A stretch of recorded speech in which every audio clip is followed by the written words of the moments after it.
Hello everyone, welcome to another lecture. In today's video, we're going to talk about the count function. So the count function returns the number of occurrence of a specific item in the list for us. So here we would like to write a program to count the number of times apple appears in this list. Okay, so here I'm initializing and declaring and initializing a list called fruits.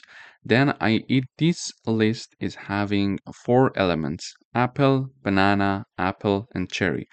And for example, if we have a very large list, we would like to know how many times this apple is being repeated in that specific list. To do that, we can use the name of the list dot count function, and in parentheses we're going to type down, for example, apple. Okay, this is how we can work with the count method or count function.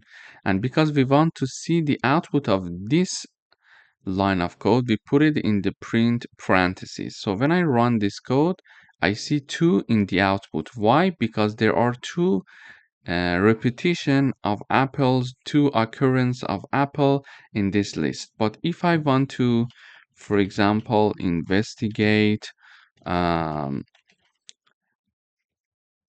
another element, for example, banana, when I run this code, I expect to see number 1 as you see it here. Yeah.